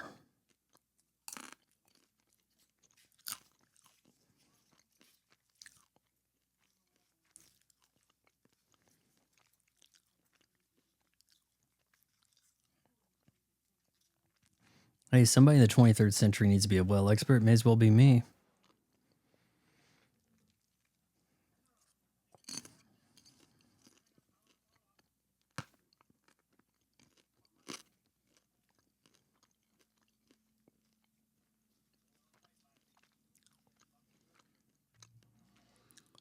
If it's bumpy, you guys lack seatbelts. You really do.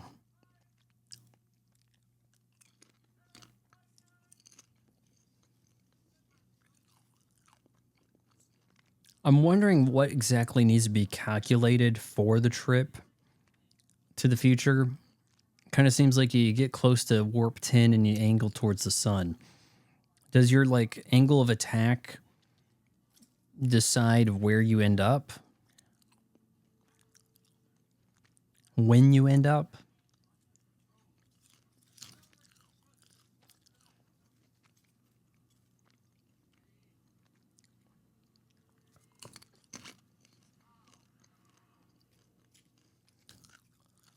Again, really cool sun fact.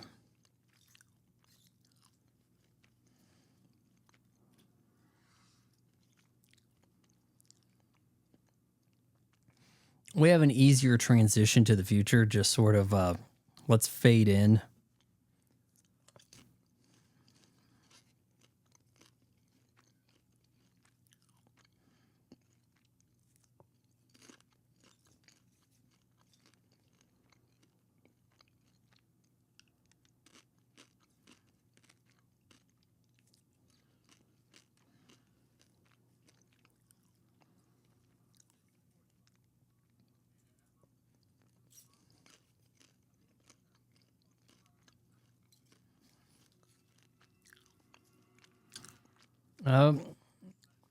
We're going to crash land in the water, guys. We got to get these things in the water somehow.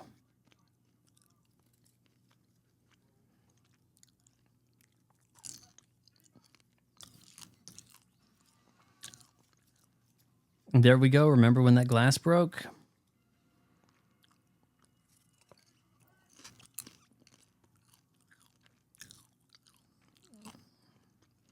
Are they that aware of what's happening? Are the Klingons are attacking the bridge? Miniature of the Golden Gate Bridge looks cool.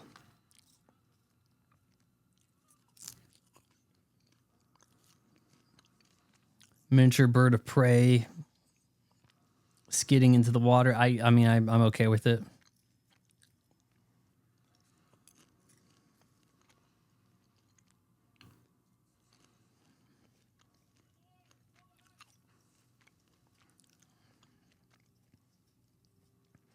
All right, guys. We got to do like Sully and get out on the wings.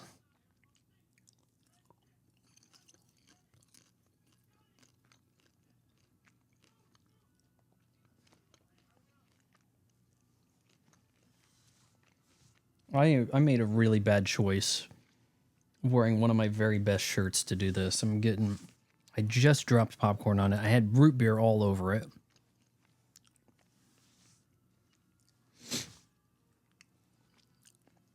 I guess bleach is gonna, it's a white shirt. It's a white special blend from American Giant.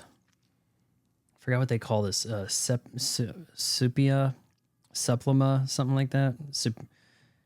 Supima cotton.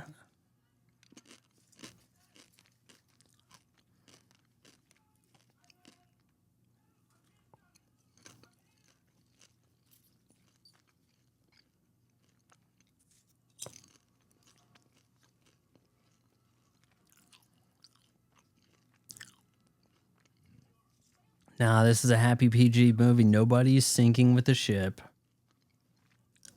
Leave that for the abyss. Coming in a couple of years. Well, I think 89.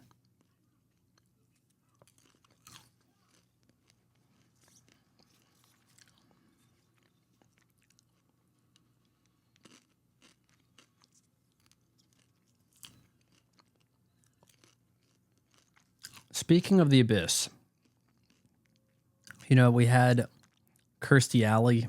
She's in Wrath of Khan. I swear, in a Mandela effect type way, did anybody else recall Kirstie Alley being in the abyss? Like, in a very brief role, seen on like a prompter, talking to people. I'm not saying she went underwater, but I'm just saying like, maybe reporter off on the side, something. All right, we got Kirk having a heroic moment here. Got to have some kind of action for him. You guys get out of there. I'm going to dive down there and release the hatch.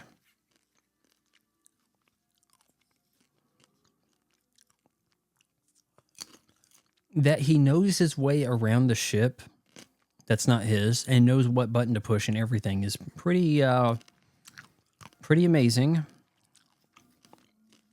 If not, you know, nigh impossible or highly improbable.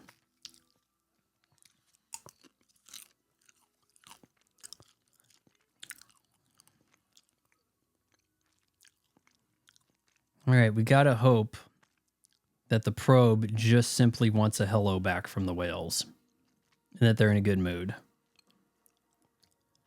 Maybe the probe tells them, look, we're a little confused. We were like some hundreds of years out, but yeah, I mean, you know, you came here, there wasn't any whales. Now there are, so I know it's weird.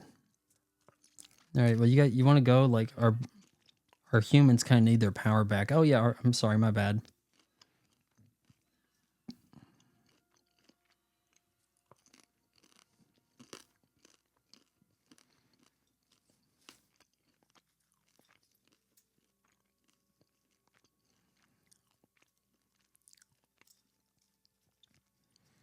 The whale's looking kind of sad.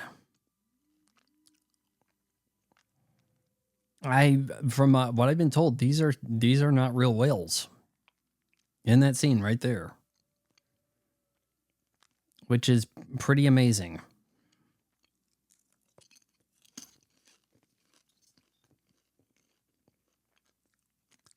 All right, well, we'll go home. Just want to say hi. Went all this way out here just to see how you're doing. No, I don't want any favors. You don't owe me no money. I'm not picky. And yeah, I can see the mat around of which the bloom is coming. Could have been elongated a little more because of the bloom from the light on that probe is meeting the edge of the frame in which it was shot, it appears. So with a little bit of computer touch up, you could fix that today in post, an average YouTuber, without the masters. You don't need the plates, nothing.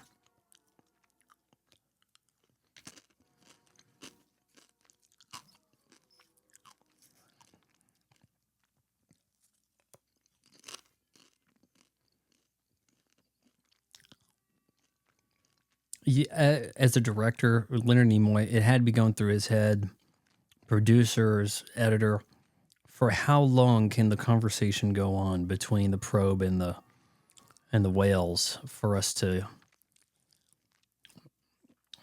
be like, okay, they said enough. Let's get back to human talking.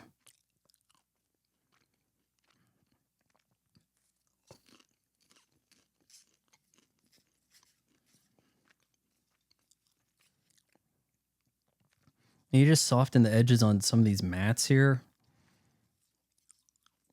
Then, yeah, you'd have perfectly fine looking space scenes by today's standard.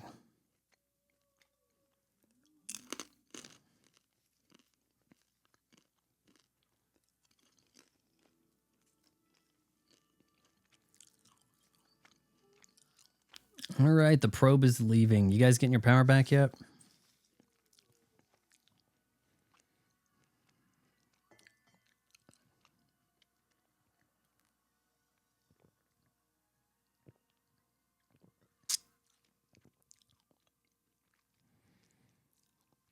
Oh man, the probe leaves and the clouds go away. It passes by space dock almost as if it's returning the power. Like, okay, we collected the power, now we'll give it back. All right, we're out of here.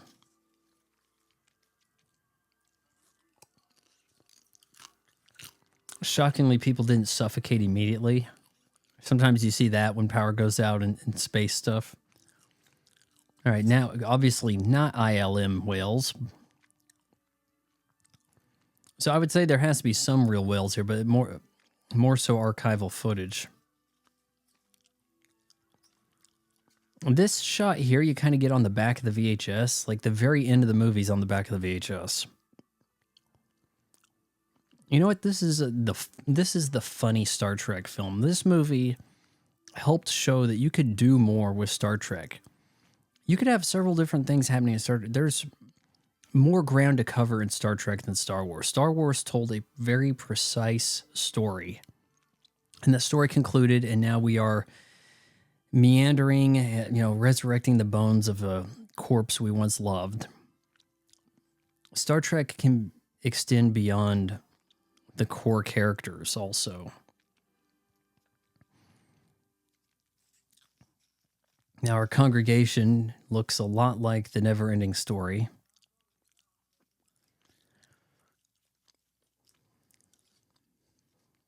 Good God, the barrel distortion, man. Looks like when you have a chromatic aberration super high in a modern video game. Time for your punishment.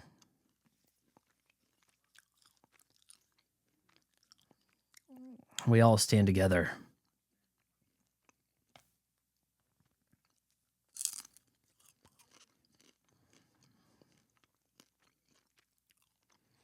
Many charges.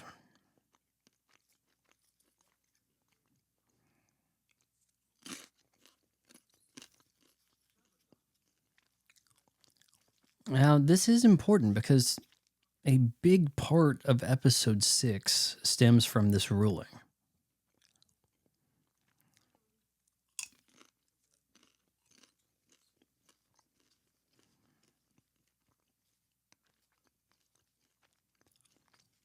Admiral Kirk, how do you plead?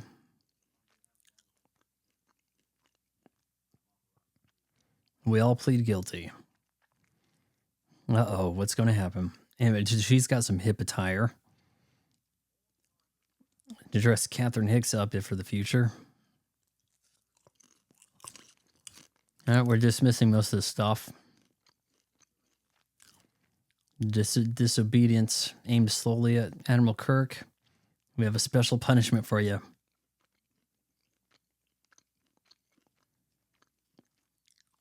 You have a problem respecting the chain of command. You've been reduced to captain. Oh, that poor gal can't blink her eyes.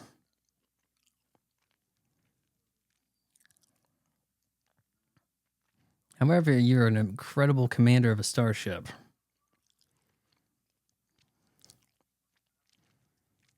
Silence. You and your crew. Yeah, you saved the planet, and that helps. And everybody's happy.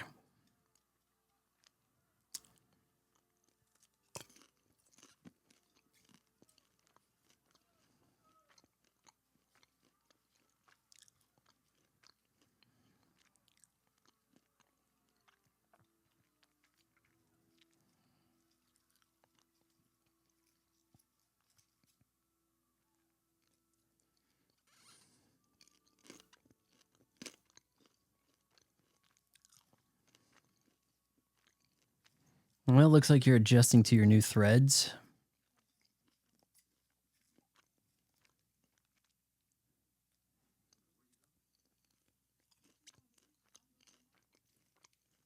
She's got a science vessel to go to.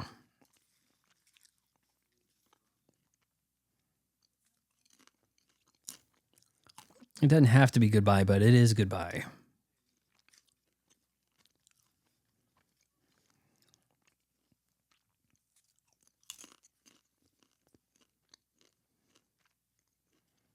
Oh, I don't think you will ever find him. She does not return for any of the sequels.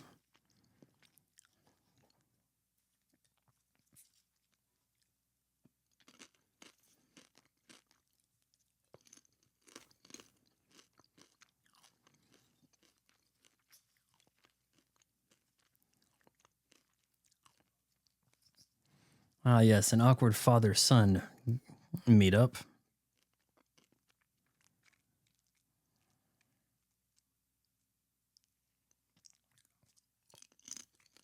Oh man, those guys with the cringe security outfits from Search for Spock, man, they're back in the background. Oof.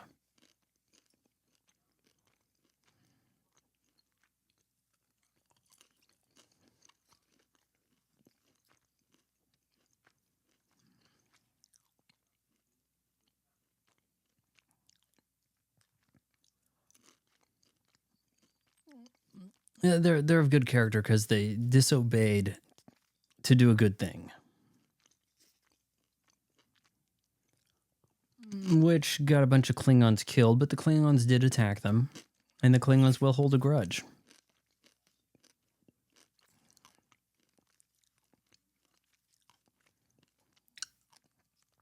Live long and prosper. That is a classy way to say goodbye.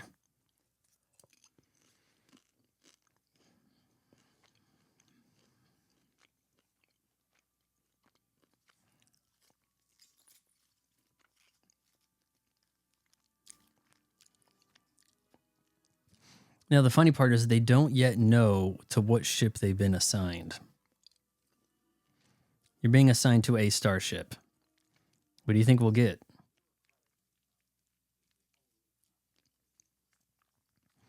Sulu has his eye on the Excelsior.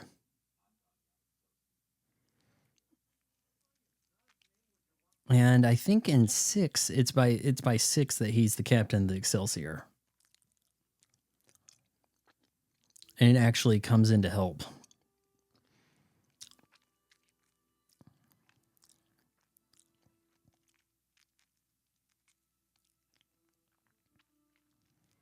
What do we got? We're going to the Enterprise. We've got a new Enterprise, NCC 1701A. It doesn't have the pearlescent look of the motion picture Enterprise. But I have to wonder, why is this thing like a bucket of bolts? Because In Star Trek V, they're kind of like wandering around here, and it's like, this thing doesn't work. I hit my head on the bulkhead. The chair's no good. Like, I'm not sure why that's the case. And off we go. Look at that. Kind of different ending there with the cycling through the pictures. All right, guys, I say that would do it for Star Trek IV. I want to know, where does this one rank among the Star Trek films for you? I'd say you'd be hard-pressed to say this is outside the top 3. Let me know in the comments below. Until next time, adios.